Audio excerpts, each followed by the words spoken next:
will follow your word, oh Lord, with every step I take.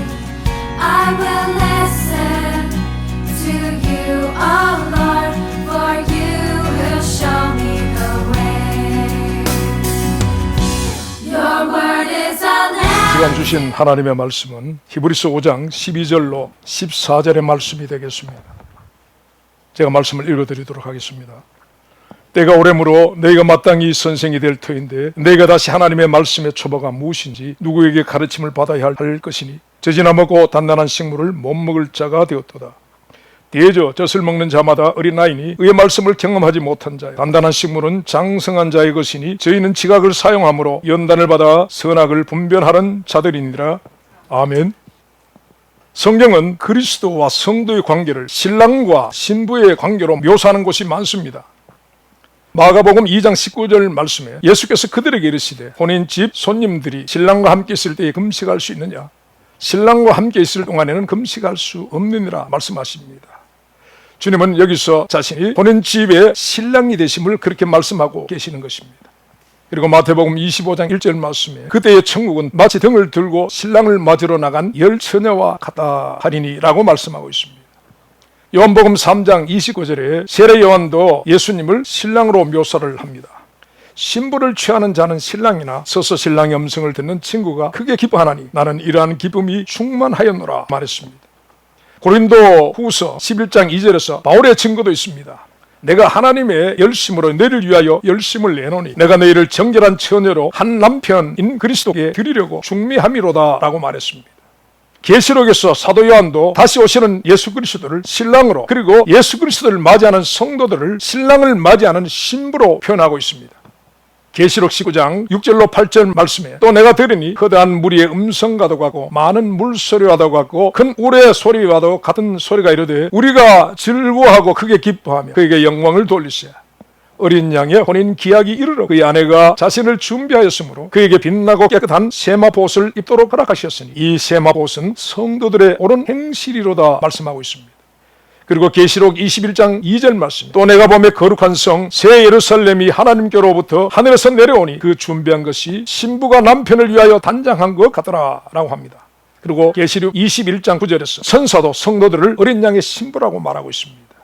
이리 오라 내가 신부 곧 어린 양의 아내를 내게 보이리라 라고 했습니다. 그런데 여러분 이런 신부에게는 조건이 있습니다. 신부가 되는 조건이 있다는 것이죠. 어린 양의 신부는 아무나 되는 것이 아니라는 것이 성경이 증거하고 있는 사실입니다. 결혼 중매 회사를 통해서 만나는 신랑 신부가 아니라는 것입니다. 아담의 신부가 누구입니까? 하와입니다. 여러분 이 신부는 하나님이 아담의 몸에서 갈비뼈를 취하여서 만들어 아담에게 데려다 주셨다고 했습니다. 여러분 이 신부를 본 아담이 이렇게 말했죠. 창세기 2장 23절 말씀에 보면 이는 내 뼈 중에 뼈요 살 중에 살이라 이것을 남자에게서 취하였은즉 여자라 칭하리라 했습니다. 여러분 첫 아담의 신부는 아담의 몸에서 나온 여자였다는 것입니다. 그렇다면 당연히 둘째 아담으로 오신 예수 그리스도의 신부도 예수 그리스도의 몸에서 나와야만 합니다. 다른 곳에서 찾을 수가 있는 것이 아니라는 것입니다. 에베소서 1장 23절 말씀에 교회는 그의 몸이니라고 했습니다. 여러분 이 땅에 세워진 교회가 그리스도의 몸이라고 말씀하고 있는 것입니다. 그리스도께서 십자가에 찍히신 몸에서 나온 교회가 바로 그분의 신부라고 말씀하고 있는 것입니다. 여러분 이 교회에 각 지체를 이루고 있는 것이 바로 성도들인 것이죠. 그 그리스도의 영을 가진 성도들이 교회이고 이 성도들의 교회의 머리가 되시는 그리스도의 신부가 될 것이라는 사실인 것입니다.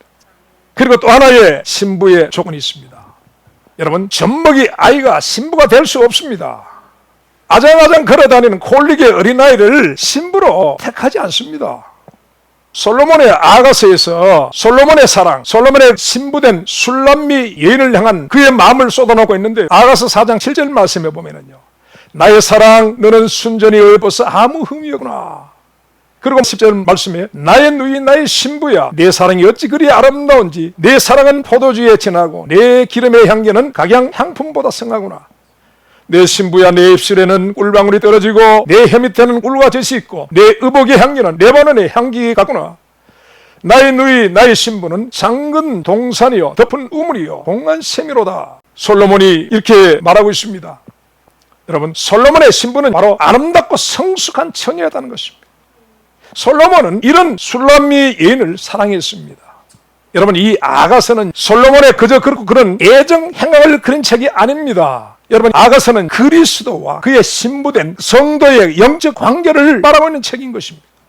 성숙하고 아름다움으로 단장한 신부 술람미 여인은 솔로몬의 마음을 사로잡습니다. 신랑을 위하여 지금까지 타인이 접근할 수 없는 장근 동산과 덮은 우물과 봉안샘을 간직해온 신부는 그 신랑의 동산에서 하나가 됩니다. 아가서 6장 2절에서 3절 말씀에 나의 사랑하는 자가 자기 동산으로 내려가 향기로운 꽃밭에 이르러서 동산 가운데서 양떼를 먹이며 백합화를 읊는구나. 나는 나의 사랑하는 자에게 속하였고 나의 사랑하는 자는 내게 속하였도다. 그가 백합화 가운데서 그 양떼를 먹이는구나 라고 말하고 있습니다. 여러분, 장성하며 성숙한 믿음으로 그리스도를 위한 사랑과 절개와 정죄를 지킨 교회와 성도들은 그리스도의 신부로 그분의 동산으로 들어가게 됩니다. 그리고 거기서 양떼를 먹이시며 백합화를 꺾으시는 그분 곁에서 언제까지나 함께할 것을 말씀하고 있는 것입니다. 여러분, 이 신부는 좌우를 분변치 못하는 젖먹는 어린아이가 아닌 것이란 사실입니다. 그래서요, 오늘 말씀과 이것을 연결하면은 그들은 단단한 식물을 먹는 장성한 자라는 것입니다. 지각을 사용함으로 연단을 받아서 선악을 분별하는 성숙한 자들이라는 것입니다. 젖병을 물고 있는 자들이 아니라는 것입니다. 신랑의 마음을 헤아릴 줄 아는 지각이 있고 그 사랑에 반응할 줄 아는 성숙한 자들인 것입니다. 그래서 솔로몬을 위한 아가서의 술람미 여인처럼 잠근 동산과 덮은 우물과 봉안샘으로 단장하고 준비하여서 계시록 19장의 말씀처럼 신랑을 위하여 자신을 준비하는 자들이라는 것입니다. 그렇다면 여러분, 오늘 우리의 현실은 어떠합니까? 어떠한 것입니까? 오늘 많은 이들이 자신을 신랑으로 오실 그리스도를 맞이하기 위해 신부 단장을 하고 있다고 합니다. 근데 여러분, 가만히 보면은 젖병을 입에 물고 다니는 이들이 많다라는 사실인 것입니다. 젖병을 문 신부, 여러분 어떻게 생각하십니까? 평생을 믿었다고 믿음의 연수는 자랑하는데, 그리고 교회의 중직을 가졌다라고 자랑은 하는데 젖병을 물고 있다라면 어떨까요, 여러분? 오늘 말씀처럼 때가 오래므로 마땅히 선생이 되어야 할 자들임에도 불구하고 고수건을 달고 막대 사탕을 빨고 다니면서 신부 단장한다라고 하는 이들이 많지 않습니까? 이것이 현실이지 않습니까? 때가 오래된 자들이 젖병을 놓으면 죽을 것처럼 생각하는 영적 유아기를 벗어나지 못하고 있으면서 자칭 그리스도의 신부라고 하는 이들이 많은 것이 맞지 않습니까? 물론 스스로는 자신이 장성하다고 여기고들 있지만은, 그러나 실상은 젖병을 물고 다니고 있다는 것입니다. 그렇다면 정말 그런 이들이 신부가 맞는 것일까요? 젖먹이 아이가 젖될 때가 되면 이유식을 시키게 됩니다. 일반식을 위한 전 단계로서 잘 소화할 수 있는 부드러운 것을 먹이게 되죠. 그리고 나서는 어른이 먹는 일반적인 음식을 아이들에게 먹이게 됩니다. 여러분, 아이는 젖만으로 정상적인 성인으로 발달할 수 없습니다. 그래서 아이는 정상적인 발육 단계에 필요한 영양을 공급을 받아야 합니다. 그래서 어머니들은 그 시기를 놓치지 않고 가진 노력과 정성을 다해서 아이의 그 시기에 맞는 음식을 먹이게 되는 것이란 것이죠. 근데 여러분, 그 아이가 음식을 거부하고 계속해서 젖만 먹으려 된다면 어떻습니까? 문제가 생기지 않겠습니까? 음식을 거부하는 아이의 고집을 이기지 못해서 때 맞는 음식을 아이에게 먹이지 않고 계속해서 아이가 원하는 젖만 먹인다면 그 아이에게 치명적인 문제가 발생하게 되는 것입니다. 그 아이는 정상적인 발육을 하지 못합니다. 여러 장애를 가질 수가 있게 되고 심각한 질병에 노출이 될 것입니다. 한국에서 일어난 일들인데요. 2017년 11월 아이가 9살이 되도록 분유만 먹여서 영양결핍으로 숨지게 한 서울의 한 부모가 아동학대 죄로 처벌을 받았는데요. 그 아이가 숨질 때 키는 119cm, 그리고 체중은 2~3살 아이의 평균 체중인 12kg이었다고 합니다. 그리고 그전 2007년엔요 8살짜리 아이에게 과자와 사탕만을 먹여서 과체중과 지방간으로 병들어 죽어가게 만들었던 아동학대 문제가 드러나고, 그 때문에 온 나라가 분노했던 일이 있었습니다. 그 8살짜리 아이의 부모가 1억 4천여 만의 보험금을 남기고 죽었는데 동생 내외가 그 아이의 후견자가 되어서 아이와 재산을 맡게 되었다고 합니다. 그런데 그 아이의 그 숙모는요, 8살짜리 이 시숙의 아들을 늘 자신의 아이들과 따로 식사를 하게 했다고 합니다. 그리고 자신의 아이들에게는 정상적인 식사를 하게 했지만은 형의 8살짜리 아이에게는 대야에다가 과자와 사탕만을 담아 주었다고 합니다. 이런 사실이 드러났을 때에 이 8살짜리 아이는 다 썩은 이와 그리고 온몸에 맷자국이 가득했고 그리고 8살짜리 아이의 간에 지방이 쌓일 정도로 고도의 비만이었다고 합니다. 그러나 그 아이는 항상 배고픔에 시달려 왔다라고 합니다. 제대로 된 음식을 공급해 주어 자라야 할 아이에게 과자와 사탕만을 먹인 그들의 사악한 의도는 아이 앞으로 물려진 돈에 있음이 분명한 것입니다. 본인들은 아니라고 극구 부인하지만 그것은 아이로 하여금 성인으로 자라지 못하게 하고 그 생명을 파괴하는 데 있었음이 분명한 것입니다. 그렇다면 여러분, 이 시대의 영적인 상황은 이보다 나은 것일까요? 육신이 제대로 된 음식을 먹고 성장하고 또 유지되고 보존되는 것이라면 여러분, 우리의 영적인 성장도 균형 잡힌 하나님의 말씀을 먹음으로 성장하고 유지되고 보존되는 것이라는 사실입니다. 하나님이 66권이라는 방대한 말씀을 성경으로 우리에게 주신 것은 영적 유아기 또 성장기 그리고 성숙기에 합당한 말씀들을 우리에게 먹이시고자 함이 아니겠습니까? 그래서 하나님은 이 말씀들을 당신의 사역자들에게 맡기셨습니다. 그래서 그들로 하여금 성도들을 온전케 양육하였어 그리스도의 몸으로 그들을 세우려 하고 계신다는 것입니다. 에베소서 4장 11절로 12절 말씀에 그가 혹은 사도로 혹은 선지자로 혹은 목사와 교사로 주셨으니 이는 성도를 온전케 하며 봉사일을 하게 하며 그리스도의 몸을 세우려 하심이라 말씀하고 있습니다. 여러분, 이 말씀하신 모든 이들은 말씀의 봉사자들입니다. 선지자나 사도나 목사와 교사들, 이들 모두는 말씀의 봉사자들인 것입니다. 하나님은 그들을 통해서 성도들을 이렇게 성장하기를 원하셨습니다. 성도들이 이렇게 성장되기를 원하셨합니다. 에베소서 4장 13절로 14절 말씀에 우리가 다 하나님의 아들을 믿는 것과 아는 일에 하나가 되어 온전한 사람을 이루어 그리스도의 장성한 분량이 충만한 데까지 이르리니 이는 우리가 이제부터 어린아이가 되지 아니하여 사람의 괴술과 간사한 유혹에 빠져 모든 교훈의 풍조에 밀려 요동치 않게 하려 함이니라 말씀하고 있습니다. 여러분, 성도를 양육하는 것은 그리스도의 몸을 세우는 일임을 말씀하고 있다는 것입니다. 하지만 제대로 양육되지 않게 된다면 영적 어린아이가 되어서 사람의 괴술과 간사한 유혹에 빠지게 될 것이라고 하시는 것입니다.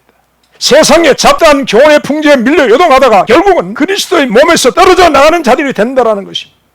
그러나 여러분, 오늘날의 문제는 말씀을 맡은 많은 말씀의 공급자들이 제대로 된 양육자와 공급자 역할을 하지 않는 경우가 많다는데 문제가 생겨나고 또 생겨나고 있습니다. 젖만 먹이고 단단한 식물을 먹이지 않아왔다는 사실입니다. 식물을 유기하고 있다는 것입니다. 그리스도인들이 바울처럼 진실한 말씀의 봉사자와 공급자를 만나서 제대로 성장을 이루어 그리스도의 신부로 중매를 하게 되는 성숙하고 아름다운 신부감으로 성장하는 경우도 있지만 그러나 지금의 현실은 8살짜리 아이에게 과자와 사탕만을 먹였던 악한 숙모 같고 9살짜리 아들에게 분유만 먹였던 괴악한 부모와 같은 양육자들이 너무나 많다는 것입니다. 왜 그렇습니까? 이유는 한 가지인 것입니다. 여러분, 그들의 관심은 성도들의 성장에 있지 않습니다. 그들은 자신의 유익과 이익을 목적으로 두고 있다는 것입니다. 그들이 증가하는 말씀의 메뉴에는 사람들이 싫어할 만한 거칠고 단단한 음식은 모조리 제거해버렸습니다. 거기에는 아이들이 좋아하는 부드러운 젖과 달콤한 사탕으로만 채워져 있습니다. 거기에는 사랑만 있습니다. 무슨 짓을 해도 절대로 취소되지 않는 은혜만 있습니다. 잃어버릴 수가 없는 영원한 구원만이 거기 있습니다. 행함이 없는 믿음은 죽은 것이라는 말씀은 소화에 부담을 주고 위장병을 일으키는 것이기에 그 메뉴판에는 존재하지 않습니다. 회개나 심판, 지옥에 관한 설교는 교회의 성장을 파괴하는 것으로 거의 금믹시 되어 있는 그런 말씀이 되어 있습니다. 이들은 구약의 진노하신 하나님, 심판하신 하나님을 설교하지 않습니다. 이들은 가나안 7족속을 멸하되 긍휼히 여기지 말고 진멸하라고 하신 진노하신 하나님을 애써 가리고 싶어 합니다. 아말렉을 진멸하라고 사울을 보내며 선지자 사무엘이 전달한 하나님의 명령을 그들은 언급하고 싶어 하지 않습니다. 사무엘상 15장 3절 말씀에 지금 가서 아말렉을 쳐서 그들의 모든 소유를 남기지 말고 진멸하되 남녀와 소아와 젖먹는 아이와 우양과 약대와 나귀를 죽이라 하셨나이다. 사무엘이 사울에게 이 말씀을 전달하게 됩니다. 여러분, 사무엘이 전달한 이 말씀은 오늘 수많은 이들에게 받아들일 수 없는 말씀이 되어 있습니다. 사랑의 하나님이신데 어떻게 그럴 수가 있는가라고 말합니다. 실제로 저는 그 하나님을 이해할 수 없어서 신앙생활을 할 수 없다라고 하는 젊은이를 만난 적이 있습니다. 여러분, 이들에게는 죄인들에게 공의로 진노하시는 두려운 하나님께 대한 말씀은 나누어 먹을 수가 없는 단단한 식물이 되어 있는 것입니다. 이들에게 하나님은 모든 사람에게 그저 사랑만 행하시고 은혜만 베푸시는 분이어야만 합니다. 우리가 무엇을 하든 어떻게 하든 하나님은 진노를 거두시고 심판을 포기하신 분으로 여겨지도록 가르치고 있다는 것입니다. 무조건적인 선택과 불가항력적인 은혜를 베푸셔서 영원한 하나님의 은총에서 타락할 수가 없게 하시는 분으로서 한 번 구원하시면 우리의 의지적 행위와 순종의 여부와 상관없이 영원히 구원하신 분이라고 말하고 있는 것입니다. 여러분, 어떻습니까? 너무나 쉽지 않습니까? 너무나 쉬운 구원입니다. 부담스럽지가 않습니다. 근심할 것도 염려할 것도 없습니다. 신경 쓸 일이 없습니다. 평안하고 부드럽고 달콤한 젖과 설탕물이 넘치는 환상적 교리들을 이 시대는 공급하고 있다는 것입니다. 그러나 여러분, 그 결과가 지금 우리에게 어떻게 나타나고 있습니까? 여러분, 이 시대는 젖병을 물고 다니는 신자들이 양산되어 있습니다. 달콤한 과자와 사탕에 의존하여서 영적 비만과 지방간에 시달리고 있는 이들이 많다는 것입니다. 성장이 멈춰버렸습니다. 영적 유년기에 멈춰버린 것입니다. 그래서 오늘의 말씀처럼 때가 오래므로 너희가 마땅히 선생이 될 터인데 너희가 다시 하나님의 말씀의 초보가 무엇인지 누구에게 가르침을 받아야 할 것이니 젖이나 먹고 단단한 식물을 못 먹을 자가 되었도다 하신 것처럼 그렇게 되어버린 것입니다. 여러분, 단단한 식물은 장성한 자들의 것입니다. 젖먹이 어린아이들은 이 단단한 식물을 결코 먹지 못합니다. 젖을 먹는 자마다 어린 아이니 의의 말씀을 경험하지 못한 자들이라고 하는 것입니다. 하나님의 의의 하나님을 그들은 이해하지 못합니다. 복음에 나타난 하나님의 의를 알지 못합니다. 여러분, 그들은 복음에는 하나님의 사랑만이 나타난 줄 알고 있습니다. 믿음은 그저 진리에 대한 지적 동의 정도로 여기고 있습니다. 절대로 믿음이 순종인 것을 받아들이지 못하고 있는 것입니다.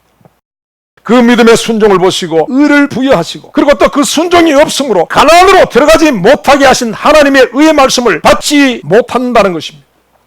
머릿속으로 이해한 지적 이해와 동의를 믿음의 전부로 여기고 있습니다. 그리고 그것이 만족하고 그것으로 완성된 것이라고 여기고 있다는 것입니다. 내가 아무리 오래되었어도 어린 나이의 일을 버리지 못합니다. 젖병을 내려놓지 못하고 있는 것입니다. 하지만 여러분, 신약의 모든 성도들의 총명을 받고 있는 바울이 이렇게 말하고 있습니다. 고린도전서 13장 9절에서 11절 말씀 가운데서 우리가 부분적으로 알고 부분적으로 예언하나 온전한 것이 올 때에는 부분적으로 하던 것을 피하리라. 내가 어렸을 때에는 말하는 것이 어린아이와 같고 깨닫는 것이 어린아이 같고 생각하는 것이 어린아이와 같다가 장성한 사람이 되어서는 어린아이의 일을 버렸노라. 바울은 그렇게 말합니다. 여러분, 그는 지난날 자신이 고집했던 유대교를 버린 사람이었습니다. 그는 그리스도를 만나고 온전하고 장성한 그리스도의 일을 알게 되는 순간 그는 과거에 자신이 목숨처럼 신봉했던 유대교가 어린아이의 일과 같음을 깨닫고 그것을 버렸다고 하는 것입니다. 여러분, 어린아이의 장난감을 가지고 노는 어른은 없습니다. 장난감은 어른이 되면서 다 버렸습니다. 어린아이의 말을 버렸고 어린아이의 생각을 버렸습니다. 장성한 자로서의 말과 생각과 깨달음을 가졌기 때문에 그 모든 것을 버릴 수가 있는 것입니다.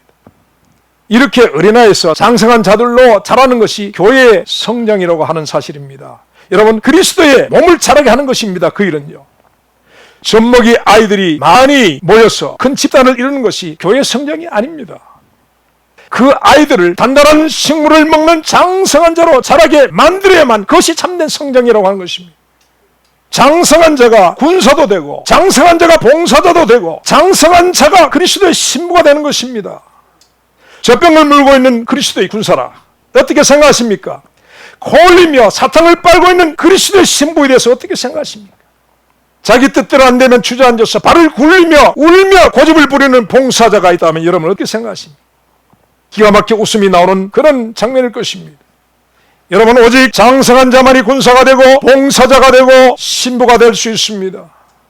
물론 유아기 때에 젖으로 양육되는 것을 부인하는 것은 아닙니다. 여러분, 그때는 당연히 젖이 필요합니다. 단단한 것을 먹여서 배탈을 나게 해서는 안 될 시기라는 것입니다. 그러나 여러분, 젖은 거기까지입니다. 9살짜리에게 분유만 먹여서는 안 되는 것입니다. 8살짜리 아이에게 과자와 사탕만 먹여서는 안 되는 것입니다. 좋은 영양이 들어있는 균형 잡힌 음식들을 골고루 주어야 합니다. 그래서 장성함이 이르도록 자라게 해야 한다는 것입니다. 여러분, 이것이 양육을 맡은 자들의 책임과 의무가 되는 것입니다. 그런데 때가 오래된 자들에게 여전히 젖을 먹여 성장을 이루지 못하게 하는 자들은 화가 있을 것입니다. 이것은 그리스도의 교회를 대하는 범죄 행위가 되는 것이기 때문이라는 것입니다. 그리고 여러분, 때가 오래된 자들도요, 스스로 그 젖병을 내려놓아야 합니다.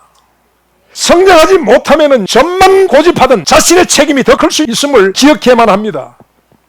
젖만 먹을 것을 고집하는 이들은 단순히 성장뿐 아니라 영양결핍으로 죽음을 맞게 될 수도 있다는 사실을 기억해야 합니다. 그리고요, 성장을 막고 이를 썩게 만들고 지방으로 간을 병들게 만들었던 과자와 사탕을 내려놓아야 합니다. 여러분, 그것을 계속 먹게 되면 당뇨병이 오게 됩니다. 그러면 발에도 문제가 오고 눈에도 문제가 오고 온몸에 문제가 오게 됩니다. 심장과 뇌가 파괴될 수도 있습니다. 그래서 여러분, 우리가 살기 위해서는 젖병과 과자만 내미는 손길을 단호히 뿌리쳐야 합니다. 거부해야 한다는 것입니다. 사도행전 17장 11절에 베레아 사람들처럼 그렇게 해야만 한다는 것입니다. 베레아 사람들은 데살로니가에 있는 사람보다 신사적이었어. 간절한 마음으로 말씀을 받고 이것이 그러한가 하여 날마다 성경을 상고함으로라고 했습니다. 여러분, 그들은 젖 먹는 사람들이 아닙니다. 성경을 최종 권위로 하여 자신들이 받은 말씀을 성경으로 걸러 보는 자들이라는 것입니다. 반추하는 정한 짐승의 위를 가진 이들이라는 것입니다. 여러분, 그들은 준다고 주는 대로 먹는 사람들이 아니라는 말씀입니다. 되새김질을 하며 내 안으로 들어온 것이라도 먹지 못하는 것은 뱉어버리는 장성한 자들이라는 것입니다. 그것이 비록 젖이나 사탕이라도 자신들의 성장을 해하는 것이라면 뱉어버리는 자들이라는 것입니다.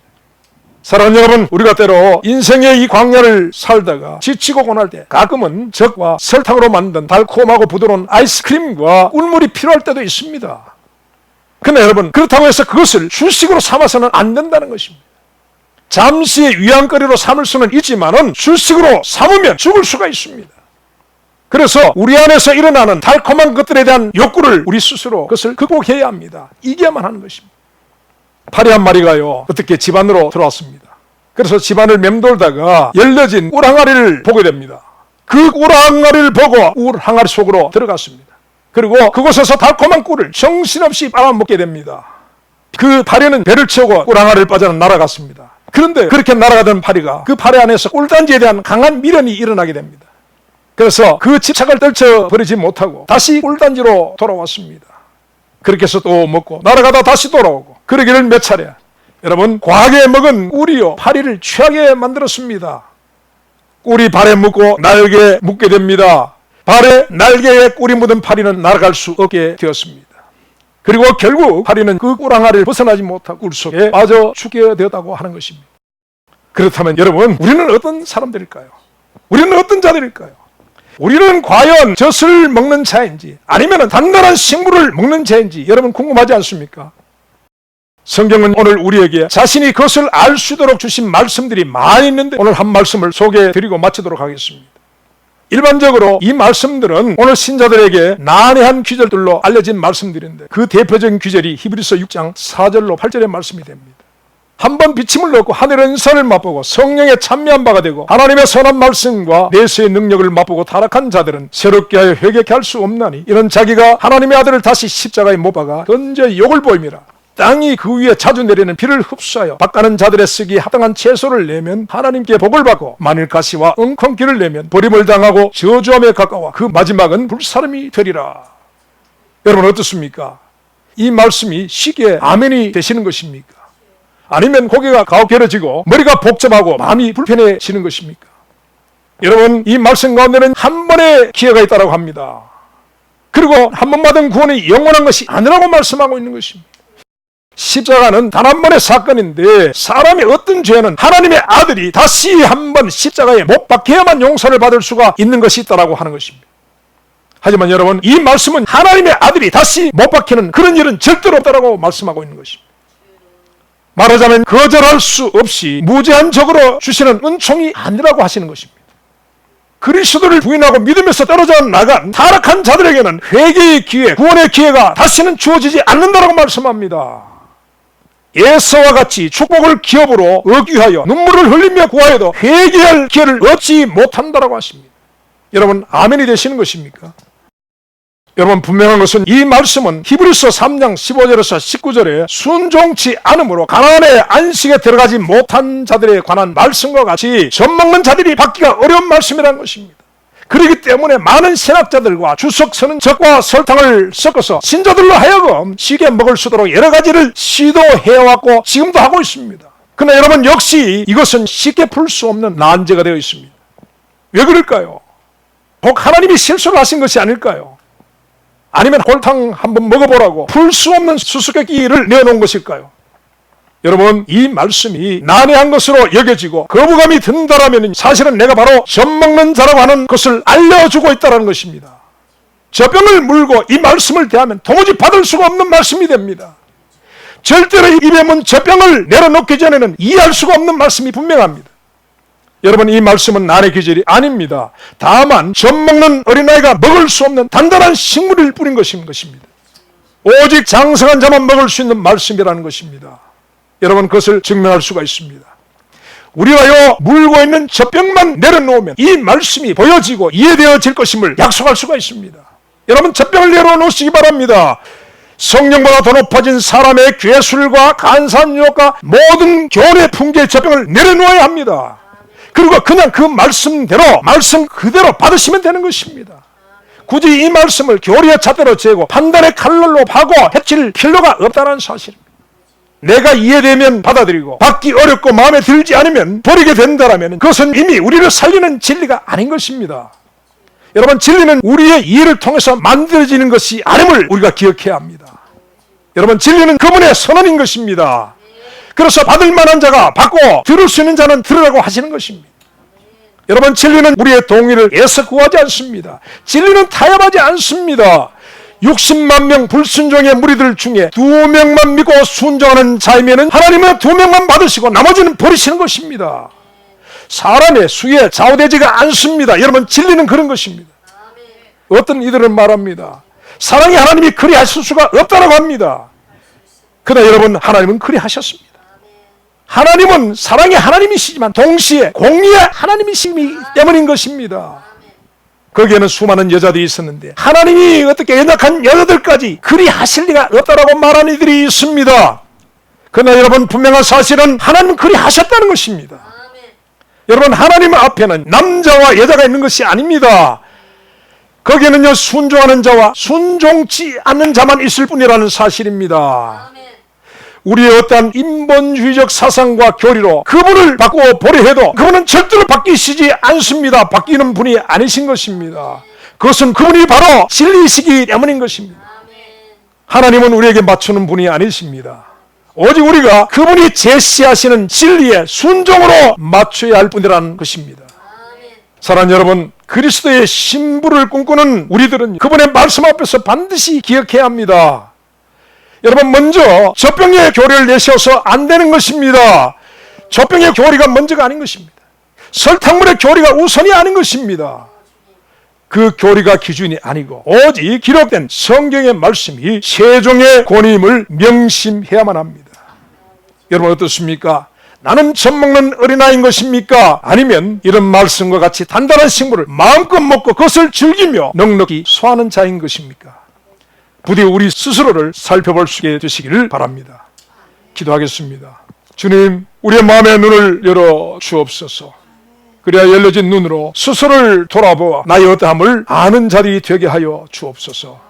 예수님의 이름으로 기도합나이다. 아멘.